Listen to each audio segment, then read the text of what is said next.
Hey, ladies and gentlemen, this is Carmine Sabia for Explain America, and Fani Willis getting prosecuted?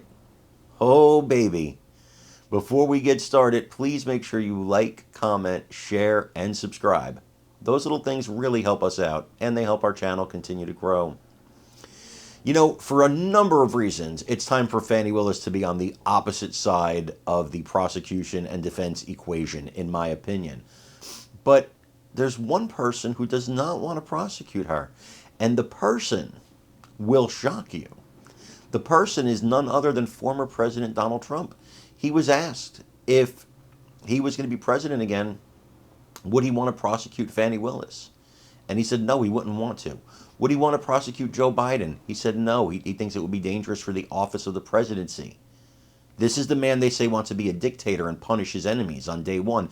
This is the man Kamala Harris keeps saying would be a dictator on day one. They have no evidence of that. They take a quote of his out of context and pretend that's what he said when it's not what he said. He joked with Sean Hannity and said, I'd be a dictator for one day. Not on day one, for one day. And what he said was he would roll back all of Biden's disastrous policies. It's the same thing Biden did on day one of his presidency when he rolled back Trump's executive orders. That's not a dictator. Trump was making a joke. But you can't make a joke because they will, not only will they say it and manipulate your words, the media will not tell you they're lying.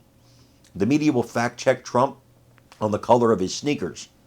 But they will not fact check Joe Biden and Kamala Harris. And it's ridiculous. Now, I want you to watch this piece and let me know what you think when you like, comment, share, and subscribe. I'm Carmine Sabia for Explain America. We love you guys. God bless you.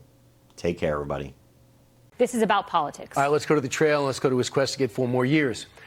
President likes traditional media. As much as he hates the New York Times, he likes being in, he likes being on Time Magazine, he's on the cover. What would his second term look like? Now, why would they do something like this if it wasn't going to happen? One of the lines from Time Magazine says, Donald Trump is doing better in 2024 than he did in 2016 and 2020. In this story, I read the whole thing, and you did too. Yes.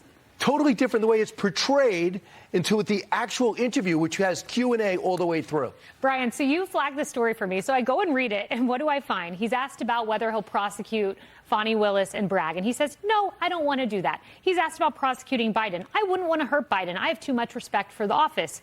He's asked about whether he'll respect the Supreme Court. When asked if he'd comply with all orders, he said he would. So that's the story, okay? But wait, what does the press do? And this is what they always do. MSNBC, Trump reveals terrifying plan for second term. Daily Beast, Trump's latest interview is his most scariest to date. NPR, same thing, most aggressive plans for a second term. It doesn't match his words. And this is what the press did to me at the podium, did his entire presidency, and they're continuing it. And this way, Joe Rogan calls you the GOAT, because the greatest of all time, because you would flip it open and go, now let me tell you the questions you should be asking, which is true. No one can out-prepare you. Here's an example.